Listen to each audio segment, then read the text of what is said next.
town you never heard of. Hey everybody, welcome to the Common Folk Podcast with Ben, Morgan, and Andy.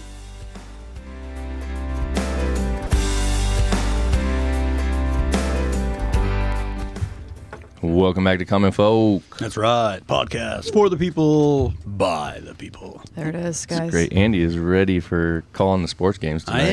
I am. We're getting into the thick of it. Only a couple weeks left of the regular season. A lot of these really good teams that we're covering right now are kind of jockeying for position. You know, they don't want to be the 4 seed. They want to be the 2 seed, you know. So it's winding down and it's getting pretty intense. So Win State.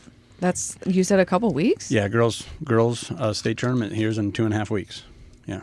So then do you get sad after basketball's over? No, it's kind of fun. It's like a relief. Like we did it. We made it through.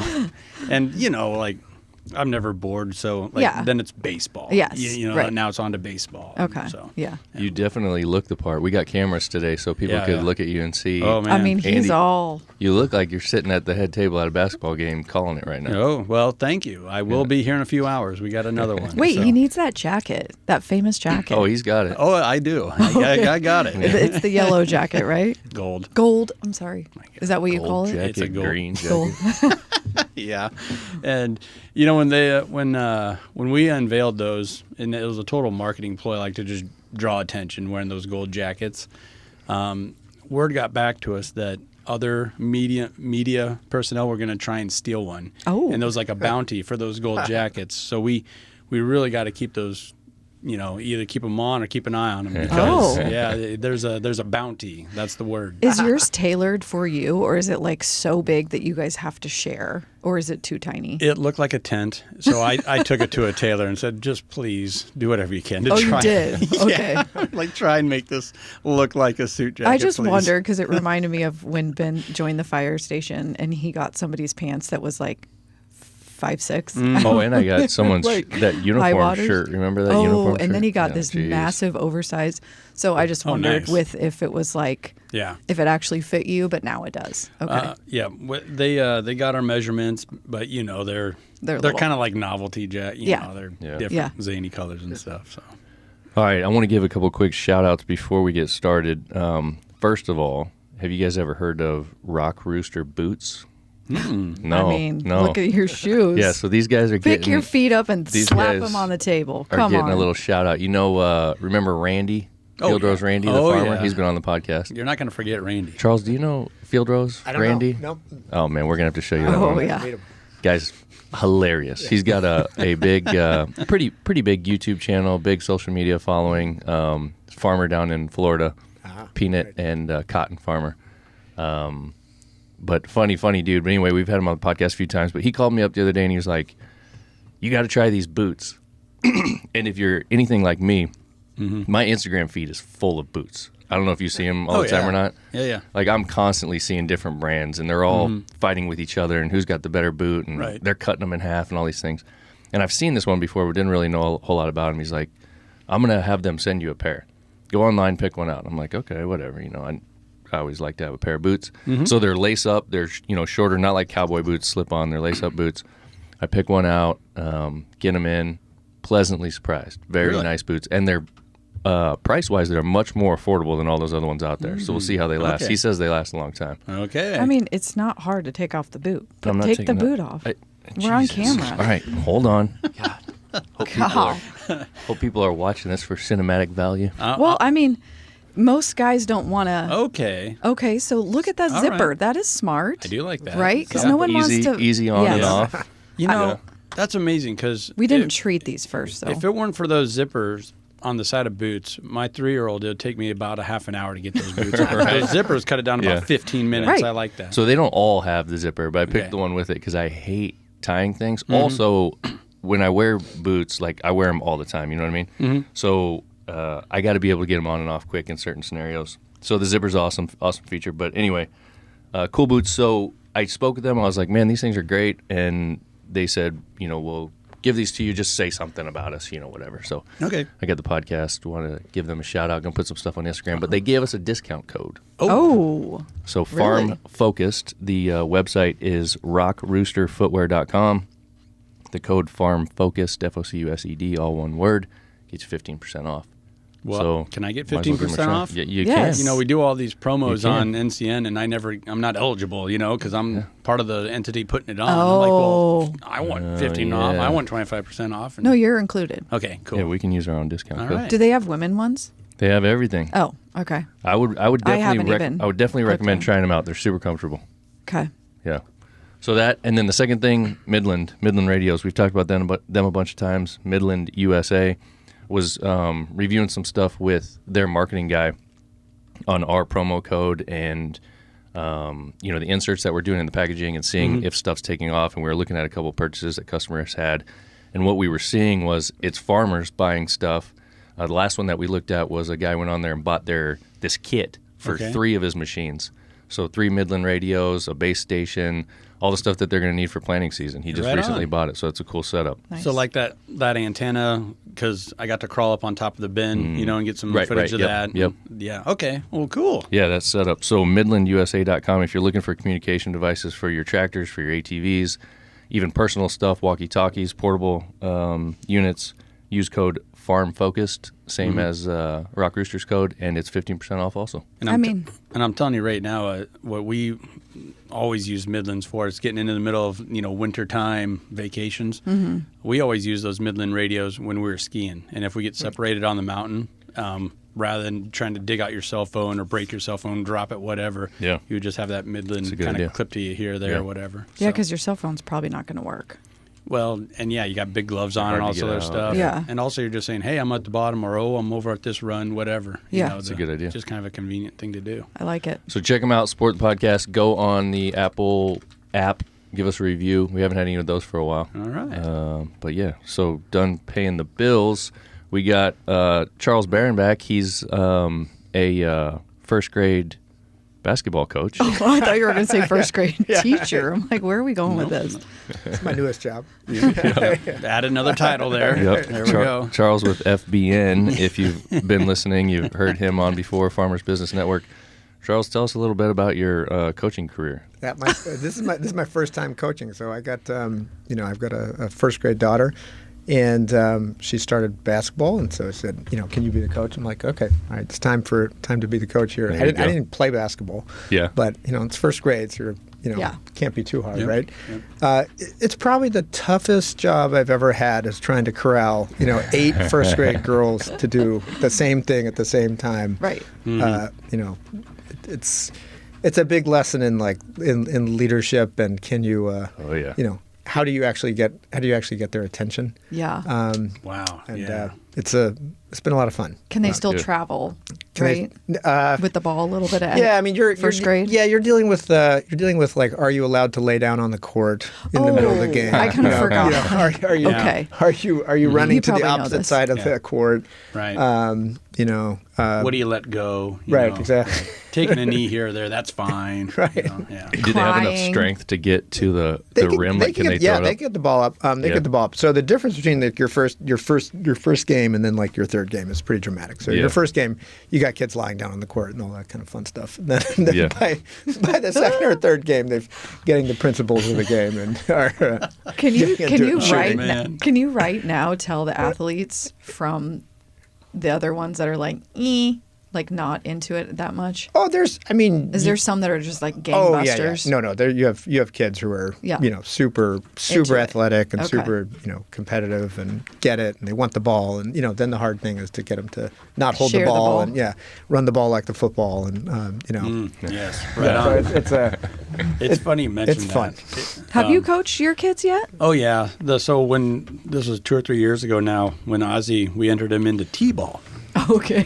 The first thing that comes back is, well, we need help coaching. I said, well, okay, I can help. And the next email I get back is, all right, you're coach of the You're red the head team. coach. Yeah, I'm like, Yeah. You're like, wait, I didn't Right. say head Yeah. coach. I said help. So right. So I was the head coach of that, and we just went ahead. And it's funny you mentioned the laying down thing. So Ozzy and Kimber are basically a pair. They're a year apart. So we signed her up too, and just you're going to be on Ozzy's team. first practice, she just got out into the infield and just laid down. Right. And she's like, I'm hot. I'm over it. Right. So that was kind of a waste of an entry fee, but still Oh fun. my gosh. It's like a rite of passage. I mean, every You did it. I feel did like it. yeah, every dad for sure, and most moms have to go through it. Like Yeah.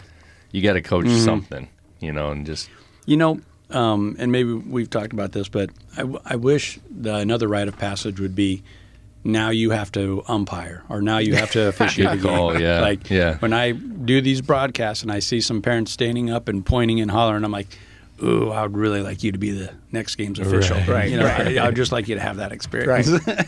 Yeah, I think the refs are a little lenient on the first graders for double dribble and travel. And, Okay, yeah. You're pretty much allowed to be a running Just back, do take whatever. the ball, run to the basket, take as many shots as you want. I love it. As long as no one's tackling each other. It's all about having fun, and that's where you got to start it. Like you can't be blowing the whistle and taking the ball out of their hand. Just Right. really focusing on letting the little girls have fun. Yeah. Yeah, the funny thing was like, we'd have these practices, and the practices, no one, like, you can't get them to do the drills. They're all running off to every side of the court. Like, the dads are pulling their hair out. And then you show up to the game, and suddenly they get it, and they're playing, and they're in it. And you're like, okay, like, hey. They were listening. Yeah, they actually were yeah. listening. that's good. That's good. But your daughter has had fun. I think they're having fun. Yeah, Okay. They Okay. seem like they're having fun. That's the main thing. Yeah, good memories for sure.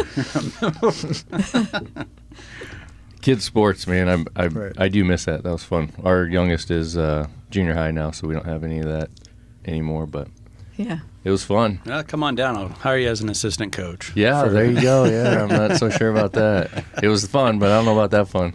I mean, you help on the trap team. Yeah, but it's not little kids. Like I'm talking Right. about the little kid Yeah. stuff is neat. Yeah. I know. So anyway, Charles here, FBN. What do we got to get into today, Andy? Oh, man, there's some buzzwords that we just can't get away from. And FBN just came out with their new report. Yep. The price transparency report. Guys are getting that out. But I do a lot with the news, So trade wars, tariffs, reciprocal tariffs. I mean, there's things being added on, and I don't know. If you just read the headlines, it's like, okay, well, our economy is going to collapse tomorrow because of China. Right. So who better than to maybe talk us off the cliff here or tell us exactly what's going on than Charles here with FBN. He's got his finger on the pulse for sure. Yeah. For folks who haven't listened to the previous episode and may not know, Charles, can you tell us first of all what FBN is and what you guys do? Yeah, and it's great to be back. And so always fun to have the conversations. So FBN's a network of farms. We're a 100,000 farmer member network across the U.S. and Canada. And then our members buy inputs.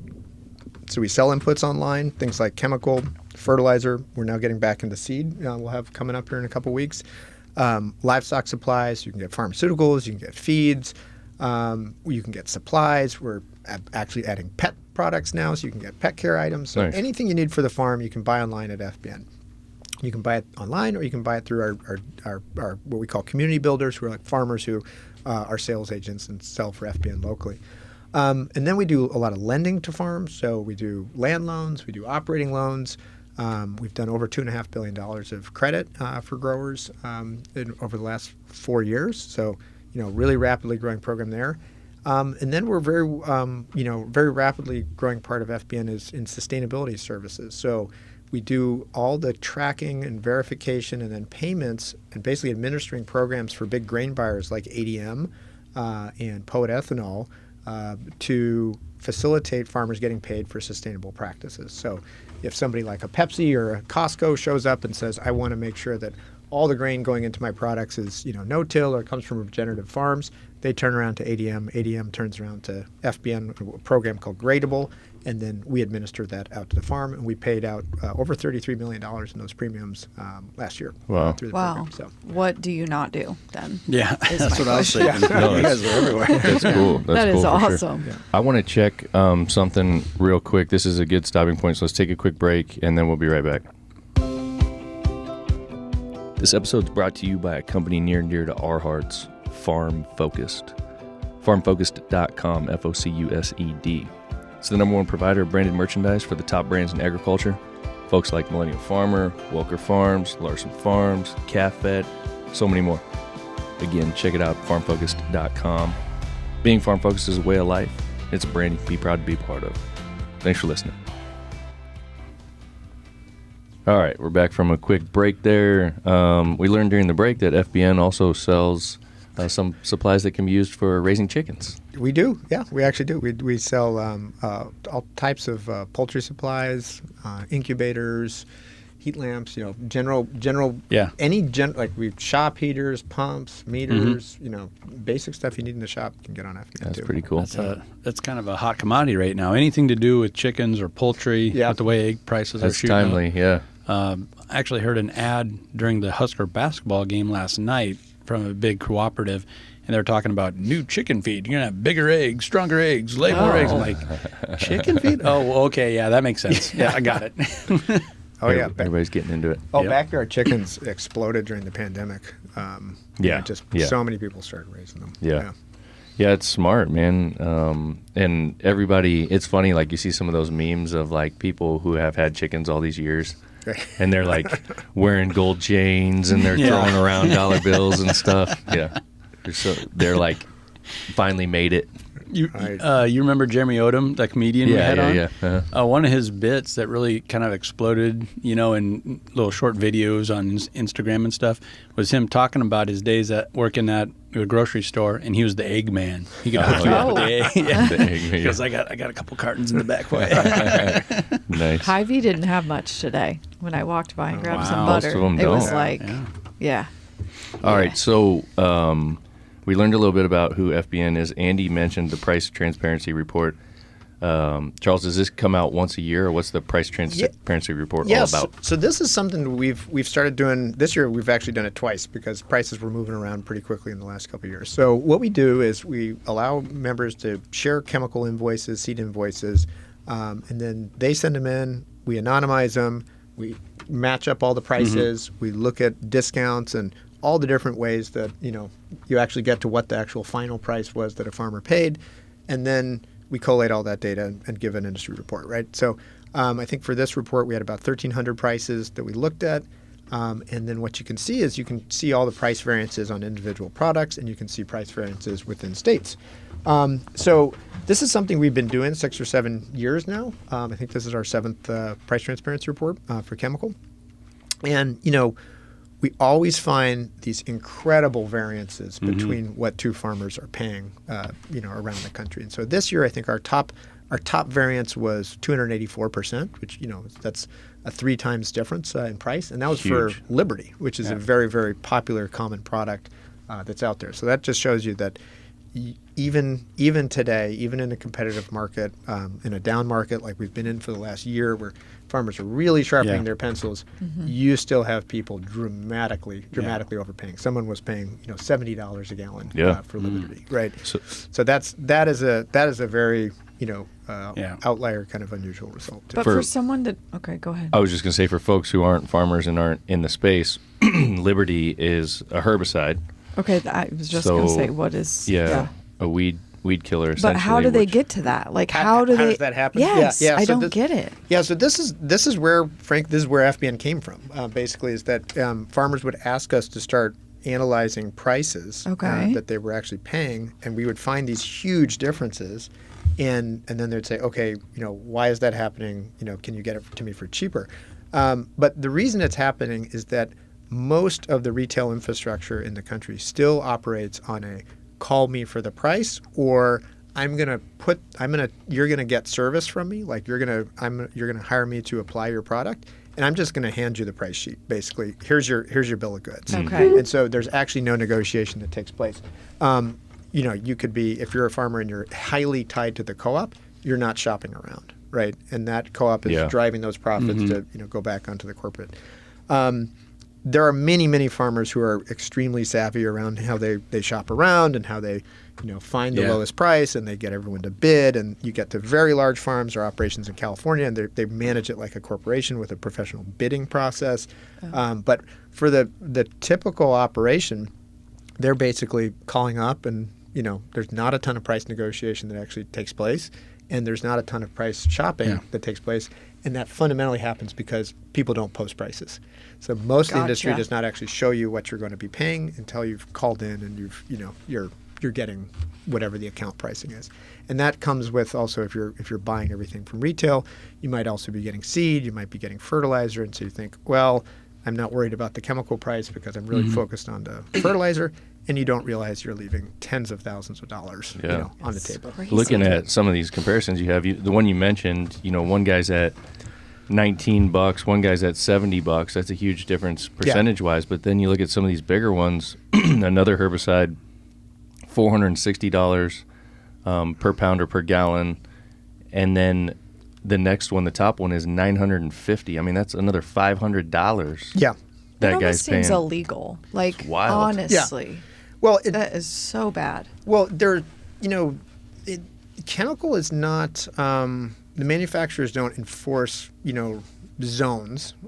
In seed, the way seed is actually sold is that the traits, when you buy the traits that are attached to the seed, the manufacturers of those traits, and there's only 3 of the trait originators in the market, they actually dictate trait licensing fees by zip code.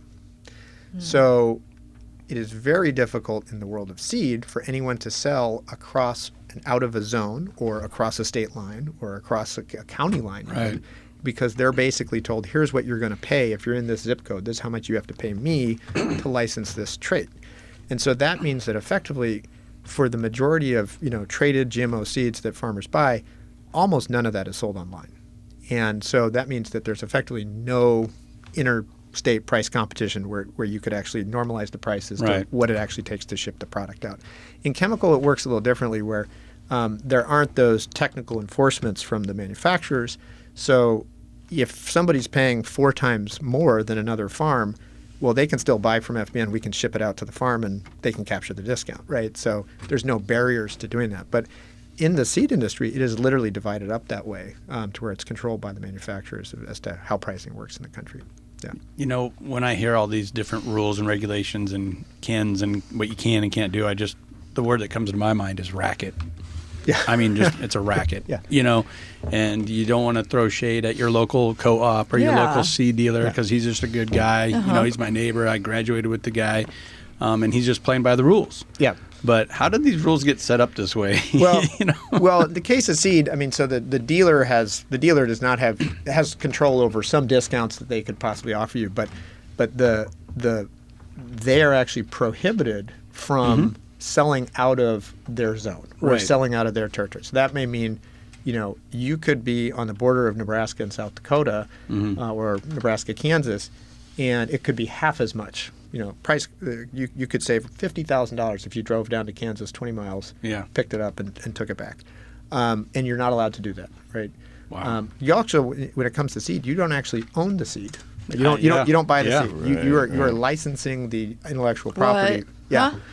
Yeah. You So don't own the seed. you don't No, own the you own the don't. seed that you buy. Oh my God, Yeah. I have so much to learn. If you want to get in trouble, Morgan, you just go ahead and mess around Even with corn if you seed. buy it, just Even like if you you buy don't it. own your tractors, right? Yeah. Yeah. Pretty Okay. much, yeah. Okay. So we don't own our houses really either, or we don't own our guns. or Ownership is like What do we own? It's an idea. Yeah, It's a thought. it's a feel good. Well, I mean, so in the case of seed, if you are buying seed that has traits on it from one of the big 3 trait originators, you are buying technically you're buying the license to the intellectual property for that year to use it in your location. You are not actually buying the physical seed. It's very Okay. similar to like a piece of software. Yeah. Like if you, what would Like our phones? no like Like Microsoft Word. It's a exactly, yearly yeah. license now. Yeah. And Yeah, every so- year you got to re-up yeah, it. you have to pay every year or else it expires and then you can't use But it anymore. Microsoft doesn't produce something like a seed does, right? We then get a product from You're talking it. about a tangible product Yeah. as opposed to something intangible. Right. So yeah, and I think that the Okay. tech companies, and software companies and things like that probably originated this idea of these subscription type things. But then, hard goods, tangible type companies like you're talking about, like seed companies and that have adopted it to their models. And then some have really like contorted that model. Somebody like equipment manufacturers Right. who still make you pay a premium as if you own this thing, but then don't give you ownership. right. You don't I mean, you don't the- actually get the yeah. rights to do anything Right. to it, but you have bought it. It's like this weird middle Oh, yeah. ground. So but what's the consensus? Do we like this? I mean, or is this just what we're used to and this isn't going to change? It's a big frustration for a lot It of is. farmers, and Okay, okay. it's a barrier. It's definitely a barrier for farmers getting better prices, and I think some parts of the industry are easier to change than others. Okay. What happened, with seed was 30 years ago, 40 years ago, before traits, you had hundreds of seed companies, and they were all local genetic developers who were creating seeds for the local market. There were some regional brands. But you didn't really have sort of like big national consolidated brands. Then when traits started getting developed, the cost of developing a trait was in the $1 billion to introduce a new trait, and that then limited who could actually produce down to just a handful of companies. Those 300 independent seed companies basically consolidated into 3. And so you have Okay. a handful of companies that are actually have the financial wherewithal to develop and introduce traits. And then you have 120 seed brands in corn and soybean that license those traits. And they may develop some of their own genetics or work with a genetics source, but they still have to license from one of those big 3. And so that then set, if you are using those traits rules set the market. And that's why the seed industry in particular has so much control in that. I hope I'm not the only one that just learned this today. No, There's you're got to not. be other people Yeah. listening, And correct? Right? You see That- so many parallels I really too. did not know that. You mentioned the big 3. I just think about beef packing plants and how there's basically 3 players. Like it's like, the Yeah. model worked for Apple, so we're gonna move it from Apple over here to DeKalb seed. We're gonna move it from DeKalb seed over to Tyson chicken. It's just, I don't know, it's scary when you look at how it's just all controlled by 2 or 3 players. Yeah. And- Okay, so then tell me, how does FBN help with this? Like, so you're trying to say that a farmer in California and Nebraska is going to pay the same price Yeah, so in the world through of you? Yeah, in the world of chemical, we can do that, through, we basically have open pricing on the internet. So number Okay. one, you can always see what the price is. You don't have Okay. to call in and you don't have to haggle and, find out what your price is, get surprised by that. So farmers really like that it's just straightforward and transparent. Number two, you can see what market prices are. You can actually go on the platform, the website. You can click on any of these products and you can see what prices farmers are actually paying, even when they're not buying from FBN, because they share invoices with FBN and they participate in that data sharing. Okay. So thousands of farmers, do that. They share Yeah. invoices and they can compare. And then we always show you what FBN's price is. And then we use our systems, our technology, to then line up all the products by their ingredients, because you'll have in a common chemical, like let's just take glyphosate, there might be a couple dozen versions of the same glyphosate product, a 5-pound glyphosate, product on the market, all with different brand names, all with different prices, and producer generally knows, hey, I'm getting a 5-pound glyphosate. So we show you, hey, here's the 40 products that are all identical, by active ingredient. Here's the price range of that group of products, and then here's what you can get it for from FBN. So we make it very, very easy. And what that does is that basically sets a baseline price around the country that everyone has to compete with. So when we started, we were sometimes saving farms 50, 60%, like just huge amounts of money. We had a farm once tell us they still saved $180,000, like just huge money. And then over time, the national market has gotten more competitive because we created a lot of that baseline transparency. We still found in this report that we measure, if you gave us a price, what the FBN price was at that moment, the average savings is about 32% still. Wow. So there's still very dramatic savings. A lot of that's come from switching from a branded product to a generic. But just fundamentally, we are able to offer better prices to more farmers. Now, some people are going to get better prices than FBN. They have a local dealer. The dealer's going to make them a deal. Gotcha. Like, you're always Yeah. going to have that, right? And so, you'll see farmers online complaining something like, FBN's prices aren't the best in my area. Like, there's going to be pockets of that. There are always going to be Yeah. pockets. We're never going to be the best. But Right? that's Yeah. good. Right, That's that's right. also like showing a validity to it, where we're not always the best price. Yeah. That all we're trying to do is bring it some transparency to Yeah. it. And I think I really feel like FBN's about to enter into like this golden age, if you will, for lack of a better term, because for the longest time, farmers especially were like, keep your nose in your own business. Don't ask your neighbor what he's doing. The secrecy was kind of like built into it. And now you got Gen Z, Gen X, Gen whatever it is now, this next generation of farmers coming up and taking over the farm. And they're like, we don't adhere to any of that.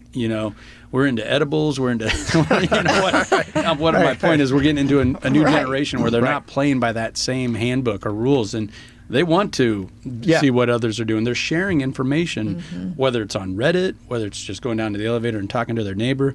But there's this huge shift in sharing information with your neighbor. The farmstead next to you isn't like this negative, bad, taboo thing anymore. And I think that really is going to play into what FBN's all about. Yeah, there was a survey this summer I saw that came out from a market research group that said 20% of Midwest farmers were price checking on FBN, basically. So they were using us for price. Now, 20% of the farmers weren't all buying from FBN. We'd love it if they were, but they were using us for price intelligence. And so then the infrastructure that we've built, we have 20 warehouses. They can ship next day basically to most farms around the country, so everyone can get access to that competitive pricing.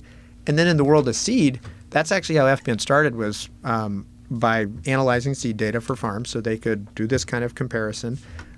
They could see what prices they were paying, and then they could see what yields were actually producing on individual hybrids and varieties on other farms. So they could see which hybrids were actually working on other farms, which ones should they be interested in. So, and then we now have very excited because we're going to have a new seed partner coming on the platform in 2 weeks. So we'll look forward to announcing that. But there are seed companies who are trying to innovate around the model, and they may have traits, but they may price differently. So they can deal direct to farms, and they are finding new ways that they can innovate in sales and marketing and distribution and find ways to sell online. So that's going to be a great thing for farmers, because that's just going to give farmers better choices on genetics, really quality genetics, mainline traits at clear and transparent pricing too. So this report, was this something like everyone's dying to get? Like, are people waiting for this so they can? I don't know. I don't know what. Hot off the presses. Yeah, right. Like, is it? There's always excitement around it. We have about let's see, probably about 1,000 farms or so participated in this exercise over the last year. Okay. And they're sharing invoices. They also get personal price intelligence. So anytime you share an invoice with FBN, you get a score. Basically, that invoice is going to come in. We'll analyze it. You'll see what your savings and how you're benchmarked to the market. So that's available for anyone for free. Perfect. I wonder when it comes out, and obviously the farms who shared with you are going to be looking at this because they want to see it. And then that guy that paid that 284% more, he looks at it and he's like, "Oh shit, that's my price." What He's gotta happened? be pissed. The old oh shit moment. Right, But right. that's that's kind of a good thing. It's a learning moment. Right. That's why you sign up. Oh yeah. With FBN. Yeah. I mean, we've had many stories of this where someone will say, I'll say, "Hey, have you ever compared your prices? You ever gotten the analysis?" And I'll say, "No, Dad's got a deal. We've got a deal from the guy. They take care of us. They treat us really well. We're good." I'm like, "Well, just let's take a peek and let's see what it actually is." And then, we found this one. I think I told the story on the last one. We found big farms, like 4,000 acre, big operations, sophisticated in Iowa. And, we found they were overpaying by 100% on a couple of these big products that they were spending $40,000, $50,000 on each, right? And it's just like, okay, I had no idea. We're getting told we're getting a great deal because we're buying all this fertilizer, and we've got the the 10-year loyalty discount, et cetera, and it's still getting. So I think in general, that's a tough. Next time you see the co-op, the conversation. I think in general, farmers are a very loyal bunch. So when they've been working with someone and they trust them, and they believe what someone's telling them, so they're not. They don't automatically think I need to go double check this. Right. That's just not the nature of the. And the way I think about it, just like, what would you do when you sell a car or sell a tractor? Yeah. Right. You sell a piece of machinery. You're going on. You're selling a car. You're going on Kelley Blue Book. You're selling a piece of machinery. You're checking that price in Tractor House or 10 other places online. Right. You're always going to do that. So why would you not do that with the most critical inputs that are going to drive your entire profitability on the farm? I was noticing in this report, I don't think you mentioned this, this price transparency tool on your phone. Yeah. So that is actually a feature on FBN that any farm can use, whether you're buying from FBN or not. You just share an invoice, and when you do that, on every single chemical product on the FBN store, you'll see price intelligence around that product. That's a free service that we provide to farmers, because then, it often shows you, hey, if our price is better, or it'll show you if our price is, not better than what you might be paying. It'll show you your prices, it'll show you what the market price is, and it'll show you what our price is at any given time. Makes it easy. Yeah. I wanted to ask real quick and go back. I don't know if you guys know anything about this, but we were talking about different prices in different markets for the same goods. I feel like I've seen that at like grocery stores or Walmarts or something, that they do that. Is it are you guys familiar? Am I thinking right? Oh, yeah. Yeah. Okay. Yeah, I mean, that's incredibly common in business to have, there's a feature known as price islands. You see this in gas stations, basically. Why does one gas station have an outrageously high price? It might be in a very wealthy zip code, or it might be in a very isolated zip code where there's no competition. And that's typically something we also see in farming. So you will see in very rural geographies horrible pricing. Like when they're very far from a location or there's no retail competition, there might be one, player up there. So, some of those very, very far-flung geographies are, great FBN customers. They love FBN because, we're giving them, really, really good competition. And I could see, in some of those scenarios, a supplier charging a little more for something like that just because, it's harder to get it to them. There's more transportation costs or whatever, but it should be transparent in that, hey, your base cost is the same as everyone else, but there's a little bit extra here because we have more labor, we have more time, we have more fuel in getting it to you, that kind of thing. But back to the grocery stores and things like that, I feel like I've seen that, and it's strange how sometimes they decide, in certain markets, this is more, this is less. I'm sure it's very analytical. I'm sure they've really dug in and they've figured out this is what this group of people is willing to pay, and this is what this group of people is willing to pay. But it seems like really underhanded. Yeah. Yes. Like almost price gouging, to put a real negative. Yeah. Well, some of the logic behind it in agriculture goes back to, when traits were coming out, the companies had to figure out how to price it. And you have some regions that are incredibly high yielding, like Illinois, right? And Illinois is always going to have higher yields than Western Kansas. Yep. Right? It's just more productive, they get more rain. So you do tend to see higher prices in more productive geographies because also farmers are willing to pay more and they're willing to add more items to the crop, whereas the crop budget in dry land is just going to be less. Right? There's less margin on the farm to play with. So you are going to see that. And then the thing the companies have to figure out is how do I stay competitive in a market that can afford to pay very little? If I'm charging one price around the country. So there's some natural price variance, which is okay. That makes sense. Yeah, people with higher yields and things like that. But on the other hand, I would imagine, the farmer who has the better ground and the higher yields probably looks at that and says, whoa, it's not my fault that I've got that I live in a country with better dirt and more rainfall. Why are you gouging me for that? And you made an astute observation there about Illinois, and they get more rainfall than Western Kansas. And I've always noticed that the crops that get rained on more often typically grow better. Tend to make more money. Yeah, make a little bit bigger yield. Wait, how does that work? I know, right? I just imagine that you guys have obviously a lot of customers that love you, but there's got to be a lot of haters out there that are so annoyed with you. Yeah. What's classic disruption, it's business, right? Yeah, right? Yeah. There's always been that. A lot of that's from competitors or dealers or farmers who are dealers. But that I view as, hey, that means we're doing our job. If people aren't complaining on that score, saying that then we're not doing our job. We're not bringing enough value. I really pay attention to when customers complain about us that bought from us. That, okay, the delivery wasn't good, or I didn't get the service I expected. Right? We take that incredibly seriously, and so we've every year have improved on our operations and the basic customer service that we're providing. And we just this last year made our 100,000th delivery to the farm. Wow. So very excited about hitting that milestone. It's probably really expensive, but it's almost like a badge of courage or honor if you get sued by a seed company or something. You've made it. Yeah, we have. Woohoo! Yeah, we have those scars too. Oh, you do. For me, one of the things that I went through the report that I just kind of blew my mind, and I always knew it was the case, but not on that level. and it's how reliant the American farmer is on inputs coming in from overseas, and particularly from China. It blows my mind that I guess we just can't grow a crop unless we buy a bunch of inputs from China. Yeah, so we really highlighted that in the report here because with all the discussion on tariffs, okay, so let's look at how exposed is the farm, to tariffs when we look at the risks that are out there on a farm. So, seed is not going to be exposed. Seed is, the germplasm is developed locally.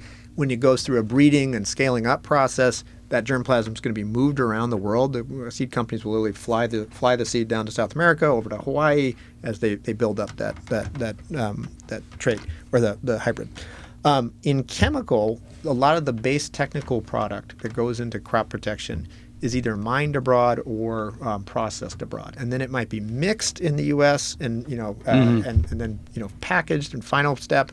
But in many cases, you're getting the technical from abroad, or you're getting the finished product itself.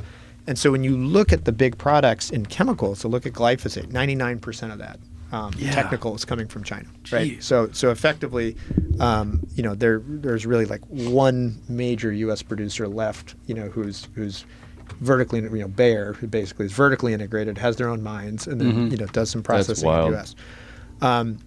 Glufosinate, 85% of that is coming from China. 10% from India, 5% from Germany. 2,4-D, 49% of that is coming from China. Atrazine, 100%. Yeah, like 2,4-D. Right. Half of it's coming from China. Let's, real quick, again, for the non-farmer. So the glyphosate, as you said, 99% of that coming from China. Probably most people by now have heard the term glyphosate, whether you farm or not. Yeah.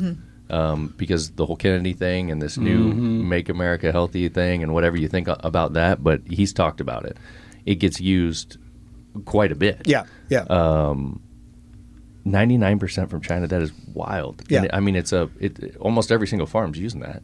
97% of corn acres are traded, meaning they're using a trait that is designed to be worked with an tolerant herbicide. for glyphosate. Yeah. And again, why do we need this product? Well, that's what I was going to say. Again, so people understand. Please tell me. Glyphosate is a product that farmers can spray in their crops that kills weeds, but it doesn't kill the crop. Yeah. So but it's in the crop then. Well, not always. The crop is engineered to be able to withstand this glyphosate product, so it doesn't kill the crop. Okay. But there's a lot of study, a lot of research, whatever, that you spray it on early, it goes away, it works out, just like if you give an animal antibiotics and you let them process for a month or two. So that's a whole different conversation. But just so people understand, this is a weed killer. Glufosinate, 85%. Well, pretty much all of it's coming from out of country. And what's glufosinate is Liberty. So glufosinate's the primary herbicide for soybean. Okay. So you have a lot of glufosinate tolerant soybean. And then number 3 was 2,4-D. 49% is coming from China, 19% from Colombia, 24% from India, 8% elsewhere. 2,4-D is 2,4-D is another herbicide that's been around forever. It's like a very old product. Yep. So one of the things that's happened in the last 30 years is as glyphosate became more common, then you had herbicide resistance, and then so farmers, to manage resistance, would switch back to some older molecules like 2,4-D, which were a little stronger, and so you had people switching back to 2,4-D. And also, if you are now dealing with the same issue around dicamba, where dicamba is a product that came out, then it's had various restrictions on it. Then they're switching back to other molecules to figure out how to manage around it. Man, so you look at you look at this arsenal of weed killer, and you see that none of it comes from the U.S. So then you go back to this tariff thing and our if you want to call it trade wars or whatever. What are you seeing with that? Yeah. So the basic thing that we've been seeing, you have to go back about 3 or 4 years. So you have when COVID happened and you had the real crunch at the ports. So COVID happened, supply chains got crunched up, the ports got crunched up. That was coinciding at the same time as the Olympics in China. So China shut down production, which then meant you had no product getting made and no ships able to get into ports in the U.S. Yeah. So prices skyrocketed, and they went from glyphosate on FBN this year was as low as $11.99. It was selling for over $70 2 or 3 years ago. Whoa. So farmers' expenses skyrocketed 3 years ago. Then what happens when prices skyrocket? Manufacturers ramp up and overproduce, right? There's a classic commodity super cycle. They overproduce. Now you got too much product in the market. You have too much inventory. Then what happens? Prices collapse. And then when prices collapse, then retailers and everybody who bought that product at 60, hoping to sell it for 70, loses their shirt. And you go through this huge correction in the market and tons of pain. That's what the retail industry is going through right now. There's been lots of layoffs throughout the industry. Very negative earnings from folks around the chemical industry, recently, as this glut of product has worked its way through the system. Okay, so now you get to where we are today, which is basically the industry has been unwinding from that super cycle. They've been offloading as much product as they could. Prices have kind of collapsed and more or less stabilized. We're at basically historical lows for these products right now, and now you have tariffs showing up. But the problem is that 3 years ago, corn was $7, right? 2022, 2023. Like corn was great prices, and so farmers were able to bear that expense. Corn got down below $4 this year, and we're back to historically low commodity prices. So you have those low prices. There's been very bad income on the farm over the last year, so a lot of risk for farmers. And then you have now the new risk of basically price increases and tariffs. And so as manufacturers kind of work through that supply gut and the retail system work through that supply gut, which caused a lot of pain and price reductions in the market for the retail world, now what you're starting to see is you're going to start to see the prices going back up. So they're naturally going to start going back up because the market has kind of corrected itself as to supply and demand. Then you have tariffs coming in. So, we just had calls with suppliers this morning where, you're already hearing manufacturers in China and abroad saying, we're going to start taking the prices up because they think they can bear it, the market can bear it. And then you have the tariff uncertainty that's coming, which could be anywhere from 10 to 25%, atop those goods. Wow. And the commander-in-chief has been floating it out there, 25%, and then he's using a word like reciprocal. And it's kind of scaring everyone to death here. Yeah. And then on the other side of that, you have one of our big-time buyers in China saying, "Well, we're going to, not buy as much." Right. So I feel like farmers are getting it from both ends here. Their inputs are going up, and then also their markets are dwindling or are getting limited because one of our main buyers is at least posing that they're going to reel it in. Yeah, and ag is a politically sensitive demographic, so it's a great demographic for another country to target. That's why farm goods are typically targeted in these tariff wars, because it's a big block in the Senate. It's very politically sensitive. It's also national security. So you've got trade with China. China's our biggest buyer of soybeans and also then corn. We're number 1 or 2 on corn. Mexico, Mexico's our number 1 or 2 buyer on corn. I'm forgetting the actual rank at the moment. Then you have Canada. We get potash and fertilizer from Canada, right? We sell pork to China. We sell soybeans to Europe, right? Yeah. So American agriculture is an export industry. It's one of America's big export industries, actually. And so there's a lot of interdependencies. And then you have also uncertainties around what's going to happen with programs like in ethanol and what's going to happen with other federal support that is going into other parts of the market. So yeah, there's a lot of the net result of all that is more uncertainty that hasn't translated yet into these are prices are specifically going up or markets are going away for farmers yet, right? And so it's when is that actually going to take place, and what are we going to actually see happen? Yeah. Well, go ahead, Morgan. I was just going to say, on all these chemicals that you were talking about, is there like an expiration date? Or no, they are just not expiring? No, they can last. They typically can store for a couple years, and you're okay. I mean, some of them, yeah, you're not going to store them for 5 years, but 2-3 years is okay. And your guys' I don't know what other companies are like because I've never been through them, but I went to one of your guys' facilities in Lincoln, Nebraska, with Zach, Millennial Farmer, and I mean that's top-notch facilities. So as far as storage is going to go, they couldn't be in a better environment if you need them to last. Yeah. I mean, you're gonna, as long as you're in a heated environment and they're not exposed to the cold all winter, then they're going to be, the product itself is going to be just fine. But companies don't want to hold inventory for 2 years. I was just thinking of like when you were talking about COVID and there was like a surge and then if things back down and people weren't buying, like where's it all just being? Yeah. Where's it go? Yeah. What's going on? Literally, Overhead's a killer. Yeah. that was literally happening. Okay. Then when you got to the end of 2022, early 2023, because companies were so loaded up that we could call it saying the channel is loaded. The retail channel is just totally full of product. Yeah. The warehouses are all full. Everyone's got too much. And so then the prices collapse. Gotcha. Do you know at that time when, China was slowing down production, they were going through the Olympics, those kinds of things, and we were having a shortage of certain products. Do you know were yields affected in that time frame? So the timing in which that happened, that was in between seasons. Okay. So that the ports crisis was in the fall of 21. So the crop was already in the ground, right? Yep. And then the Olympics were going to be in the winter, right? So the big fear of that year in 2022 was that product was not going to get to the United States because they weren't going to turn the factories back on until after the Olympics. And so we were okay because we had stocked up and we had gotten enough product to satisfy all our demand. But that was the big fear in that year. And you did have companies not able to fulfill to farmers. And there was probably a lot of farmers, that would stay on the ball and they were pre-buying whatever. So then they were seeing those higher prices and they might have been holding off. Yeah. So what this is what we've always sort of tried to set our growers up for is the advantage of buying early and planning early, because the whole system, the entire supply chain works better the better demand signals you can get. Yeah. So if we know and we can do most of our sales in the fall, then we can work with suppliers, manage manufacturing and importing, and then delivery so that everything is showing up in April when farmers need it. Yeah. And that works like a Swiss watch, which is the way you want it. Yeah. What gets really tricky is when farmers start delaying the purchases, which is what they do when either prices are declining or that they're uncertain about their incomes.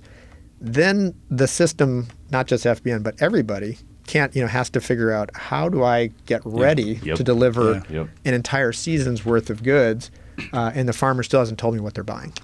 So this year last year was one of those years. This year, last year farmers were delaying because prices were sort of declining. This year, farmers are delaying. They are delaying more than average, which we've seen in our buying intention surveys that we do with our growers. But they're delaying because of income uncertainty. So you have high interest rates. They have to get their loans with not knowing what the profitability of the crops are going to be. They don't know yet what their acreage mix is going to be. And so they've said, hey, I'm going to wait on some major purchases. But what that does is then you combine what we're now seeing in China with, and then the uncertainty on trade. You're going to see prices going to be going up. At the time they show up, if they wait too long, they're going to show up in March, April, May, and the prices may be back on the upswing, and so they're getting a worse deal. So what we really try to do is give people the best tools so that they can buy early and they can lock in savings and they have a predictable cost. Then they can turn around to the bank and say, hey, look, I know exactly what my input expense is going to be. As long as I can market and sell within this range, then my profit's going to be manageable, right?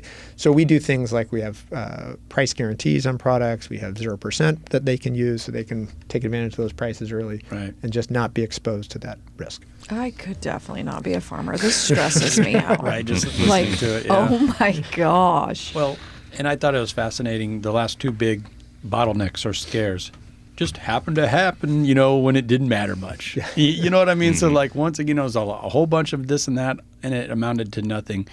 Is that what you see gearing up this time around? Like, we're just running all these headlines about trade wars and reciprocal tariffs with China. China's bad, this, that.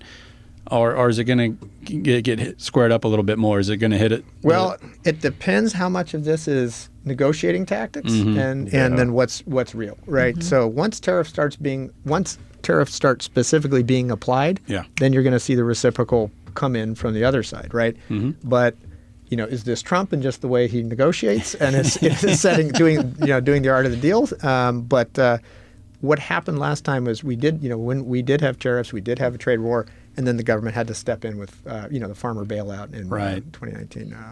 So that's then happened as well, which farmers don't want to be in that position and don't like being in that position where you're having to get a bailout.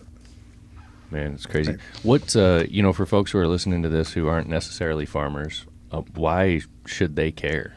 Like ultimately, what's going to happen to the common person that's not a farmer? Yeah, I mean, well, number one, if the cost of production goes up on the farm, that's going to get passed on, right? So that eventually makes its way through the supply chain, and this election seemed to get determined by the price of eggs, right? Yeah. That was a Yeah. major barometer for everybody. It's just the measure of inflation. Now that gets driven by some other things you get into, but so fundamentally, if farms should be profitable, and they should be profitable in order to keep farmers in business, keep families on the land, keep rural America thriving. You want to have profitable farms, right? And their inability to generate profit is either means that's going to have to get subsidized somehow by the government because we got to have food supply, or you're going to have more consolidation on the farm. You're going to have fewer farmers. You're going to have larger and larger farms. You're going to have less smaller farms. And a mid-sized farm now is 1,500 acres, right? It's not small. That's just a very basic kind of fabric of American society that you don't want to see erode in that way. Right. But fundamentally, if different types of these tariffs or different types of cost increases come in, you're just going to see higher prices at the store, which everyone. I think we've kind of laid it out, but it's pretty simple math. I mean, if a couple of years ago, if you're selling a product for twice as much as what you're able to sell it for today, you drop your top line income in half. That's a big freaking deal. And then on top of that, the inputs, the cost of that to make that particular product go up. I mean, it's simple math. Anybody can understand that. Well, and you breezed over it really fast. You got to talking, and I think you were talking about glyphosate. You're like, well, it was $11 and some change, and that was per acre. Oh, right? per gallon. Per gallon. Then you're like, then it got shot up to $70 per gallon. I mean, you can. And how many gallons will a typical gallon cover as far as acreage? You're going to get about 2 acres per gallon. Right? 2 acres. Yeah, right. So I mean, you're going from $11 to $70, and you talked about a 4,000 acre. Yeah. Do the math. Right. Right. Yeah. Thousands and thousands It's a of huge dollars. deal. Oh yeah. So you had, and that's what you saw a couple years ago, right? But those were also great years for farmers when commodities were $7. Farms were They could farmers afford doing it very better. well. Yep. Yeah. Can you paint me a picture? Let's all go to a happy place here, where Okay, so the beach. yeah, Sorry. Okay, go ahead. where we can get through this without subsidies, where farmers don't have to rely. We stand firm. We take on higher commodity prices, but we still can get through this without all these crazy subsidies like we saw the last go around when we tried to kind of spar with China and Russia and others. Yeah, so a lot of this just comes down to how much of this is posture and negotiating posture of the government, or is this reality of what when stuff starts getting real, and to keep demand where it has been. For the big commodities like corn and soybeans, you fundamentally have to have export markets, and you have to have markets like ethanol, right? Yeah. And so if you start seeing policies that will dramatically weaken either ethanol or export, that's going to be very bearish for commodities and very bearish for farmers. So if you can keep the demand picture there, and keep positive trading relationships with these countries, then that could be good. There's also some barriers with some relationships with countries like with Mexico, where Mexico doesn't take traded corn, and Europe doesn't take, parts of Europe do not take traded corn as well.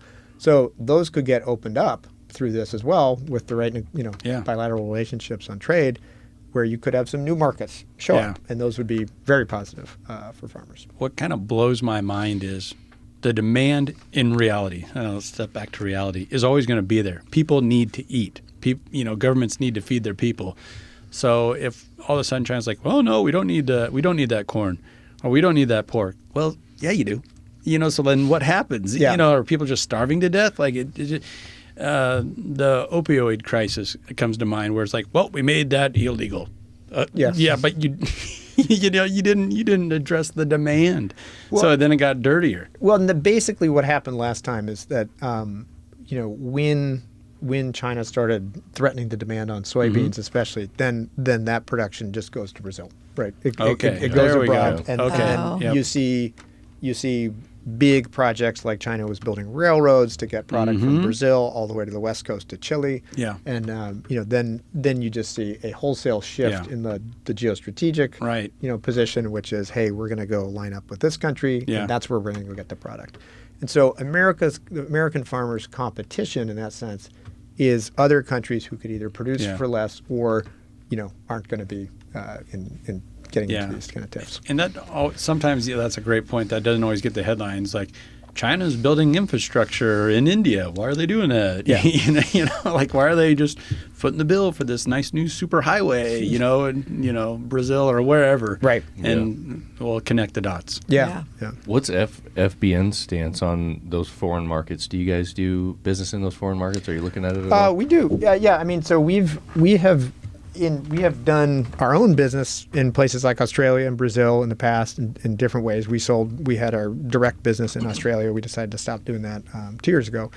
We don't operate directly in Brazil, but one of the big things we do is actually helping farmers who are participating in export markets make sure their crops are export compliant, basically. Okay. So a big example that happened last year was Europe started mandating that soybeans that were going to be sold in Europe were deforestation free. So for environmental reasons, political reasons in Europe, they wanted to say, we want to make sure that the soybeans that come into Europe aren't leading to deforestation, primarily deforestation of the rainforest, primarily meaning South America, right? So then that's where one of our big programs through Gradable came in. It's a set of regulations called EUDR in Europe, in the EU. And basically what we then do is you enroll your field, satellites go back and we look at 10 years of satellite imagery. We make sure that not more than 10% of that field was saw vegetation change on it, and then it's certified deforestation free. And then literally that field is then traced all the way through the system. So when you sell your beans, you can say, yep, these beans are enrolled in this program, and those beans can get sold to Europe. Wow. That gave those farmers, I think, up to a 25 cent a bushel premium on the soybeans, and then also, gave them access to the market. Yeah, right? More markets. So, Was you get more markets. Does that cost the farmer for that service? No, they get paid for it. They actually get paid for it. Wow. So in now, it's sometimes your mixed popularity among farmers could go, hey, you're making me do something that I didn't want to have to do something here. So some farmers really don't like that, and they don't want to be feel like there's regulations from another country that are making them do something in the U.S. Sure. So there's always some sensitivity around that, but fundamentally they got paid a premium for having EUDR eligible soybeans, for example. Very cool. Yeah. You're hitting them from all angles, man. Yeah. Coming in, helping all over. Last time I feel like we talked a little bit about that. Did we talk about you guys helping with like carbon credits and things like that as well? We don't do anything directly with carbon, but we do all these other programs around regenerative ag and sustainability that aren't valuing the carbon credit, but they are valuing the other things the farmer is doing, like no-till, cover crops, lower fertilized usage, and they are getting a CI, carbon intensity score through that process. And the big thing that FBN does in that is that you have many companies or buyers coming up to the farm saying, hey, you need a CI score. And so they'll hire a consultant, and the consultant will say, here's your CI score. But then that score is not transferable. Right. So it needs to work like your credit score. Like basically hey, here's my credit. I can take that to any lender, any credit card, any bank, and you know what my credit score is. And so what we've done is creating a platform that is recognized by all these other major buyers like ADM, POET, and others, so that if you get that scoring, that scoring is like kind of official, and that's something you can take to the bank literally, right? And say, here's my CI rating from FBN, and then here's how that can be used to access more markets and more programs. Very cool. Yeah, I do get that you're talking about it being sensitive, and I get it. The tail's whacking the dog when you have these entities from Europe telling us what to. But ultimately, the farmer is getting opened up to a couple more markets. So I would think that a lot of thrifty farmers out there and big operations would dive headfirst into something like this. I mean, if for no other reason, it's just going to give you another place to sell your product. They are. Yeah, I think many farms jump right in. Yeah. They're excited. They're happy to get the payment. There are pockets in the country where there may not be multiple elevators, right? So they may not feel like, hey, I don't have a choice if I'm gonna. Right. I could do this, or I could sell down the street. And in some geographies, they may feel like, hey, I only have one place to sell, and that elevator is now making me do this. So that's where you get people start saying, I don't want to do this. But in reality, it's like saying, hey, this is actually then guaranteeing you're going to have a market and guaranteeing you're going to have access, and it's going to be American farm, not a Brazilian farm, right? I would think a lot of it too is just the unknown. So people hear about these things and they think to themselves, "Gosh, dang, that sounds like a lot of work." That's a good point. I don't know. I don't know how to handle that. I don't know what to do. I'm just going to keep doing things the way I've always done it. It's basically worked, Right. Yeah. Basically. And so the way we handle that is, we've built this whole platform called Gradable. You go onto FBN. Any farm can do this from anywhere in the country, free. You go on and you can see all the programs that are in your area. So we bring a marketplace of these kind of programs, and then you just click enroll, and then it'll take you through a couple steps of how to enroll the farm. You either just upload your field boundaries, you can draw a picture on a map, you can transfer data, or you can call our team and they'll walk you through it, and that's it. It's really not a tough process at all. And so then that's basically the primary step, and then we come back at the end of the year, we do a little validation, and that's it. That's one thing that I have in common with all farmers is I like easy. I like it. Yeah, I was literally just thinking that sounds easier than going to the FAFSA website that we have to do for our college kids. Like, that is a pain in the ass. Yeah. Right. Just saying. That's worse than coaching first grade girls. Yes, exactly. Coaching first grade girls is harder than most things I've ever done. That's what I'm We're talking about international markets, and it goes back to, it's still easier than. We always find a way to bring this together. Right. There you go. So what? Well, first of all, anything that we haven't discussed that you'd like to today on this particular topic? Well, I think, just for the way, we're really talking to our growers about it right now is that it's uncertainty, just how to minimize uncertainty. Some years uncertainty is price. Some years it's competition. Right now it's geopolitics and what's we just don't know exactly. At the end of the day, America comes through for farmers, right? Yeah. You typically can take that to the bank, that the American political system kind of comes through for the grower. But there can be a lot of disruptions in that process. And you can get tariffs popping up, you can get trade wars, you can get regulations, you can get surprise regulations like what happened last year with dicamba. You want to just minimize risk and then that uncertainty. So we're sort of just advising farmers try to take action before that shows up, because that's how you minimize that. Yeah, I've been thinking, as you guys have been talking here, and I just have written down what's the moral of the story, and I think it's that if you, as you said, in the end, our system is going to take care of farmers. We have to, one way or another. We got to make sure that they don't go under as best as we can. But if you're savvy, you can make a decent living at this. You've got to do the work, you've got to do the research, you got to find the right partners. And I know I'm not saying anything that most of these guys don't already know, but hopefully in listening to a conversation like this, it may motivate some people to say, let me dig in a little bit. Yeah, and I think, and a lot of farmers, for a lot of different reasons, people aren't happy when there's bailouts, right? For sure. Number one, they're taking pain, and number two, no one wants to feel like you got to have a bailout, right? Yep. And so I think, many farmers may also feel like, hey, let's let it rip and let's see what the free market is, and where this thing actually settles out, and I'm competitive and I can be competitive.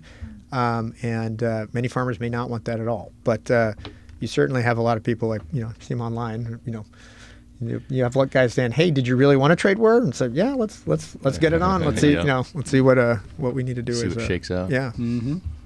Nice. Well, yeah. I don't know. I don't have anything else. Do you? No. I was Very really interesting. excited to have you back, Charles. So thanks for coming out. And Always. When I got into that report, the reliance or the way that we buy so much from China, and then everyone talking about trade wars with China, I really wanted to get your thoughts. So thank you for that. No, thanks for having me. Yeah, I love how we laid it out for the common folk. It's very Yes, interesting. thank you. Very valuable. Yeah, I for learned sure. a lot today. You learned a lot. I'm glad. All right. Well, Charles, thanks for coming, bud. We Thanks, appreciate Charles. it. Thank you, guys. Anything else? FBN.com, right? FBN.com. Pretty Yep. easy. Good point. We almost forgot that. Wow. Where do you find them? Best place to go, fbn.com. All right, cool. We'll close it out. All right, peace. Later. Thanks, guys.